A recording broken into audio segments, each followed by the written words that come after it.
안녕하세요. 미니파이어의 1인 기업입니다. 건강보험을 관리하는 가장 좋은 방법은 피부양자가 되는 겁니다. 직장 가입자가 아닌 경우 가능하면 피부양자가 돼야 하는데요.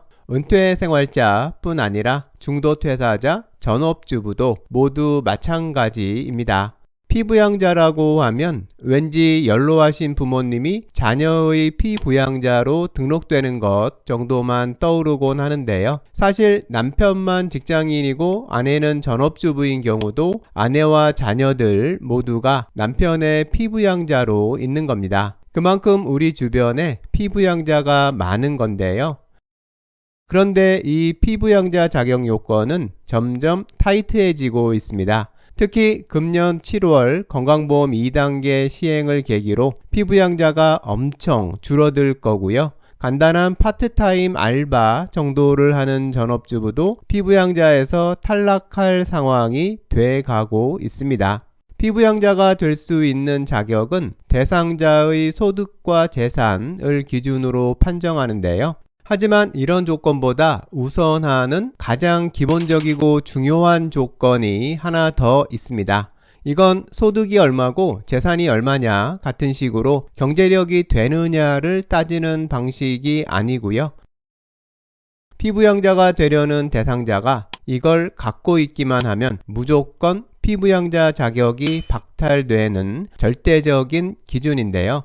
그건 바로 사업소득이라고 합니다. 사업소득은 말 그대로 사업을 통해서 벌어들인 소득을 말하는 건데요. 어떤 종류의 사업이든 상관없고요. 사업자 등록을 하고 그 사업에서 소득이 1원이라도 발생하면 피부양자는 될 수 없는 겁니다. 이 사업에는 당연히 부동산 임대도 포함되고요. 전업주부가 본인 명의인 부동산을 임대하고 소득이 1원이라도 발생하면 이 전업주부는 피부양자에서 탈락하고 건강보험 지역가입자가 돼서 지역건보료를 추가로 내게 되는 겁니다.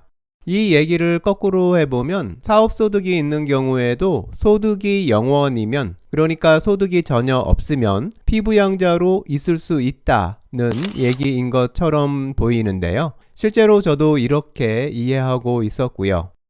하지만 현실은 좀 달랐습니다. 사업소득에 대해서 건보공단에 문의해본 결과는 실무적으로는 피부양자가 되려는 대상자가 사업자 등록이 있는지를 기준으로 따지고 사업자 등록이 있으면 피부양자가 될 수 없다고 합니다.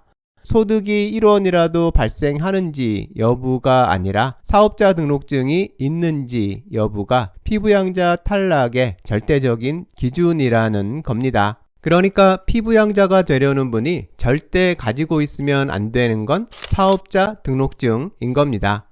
은퇴 준비를 하는 직장인이나 노후 생활 중인 은퇴자의 경우 새로운 수입원을 만들기 위해서 부업이나 창업을 생각하는 경우가 많은데요. 이 새로운 수입원이 간단한 알바나 파트타임 직장 정도가 아니라 사업자 등록이 필요한 자영업 혹은 임대업인 경우에는 이 사업을 하려고 등록한 사업자 등록증 때문에 피부양자 자격이 완전 박탈된다는 것 꼭 염두에 두어야 합니다.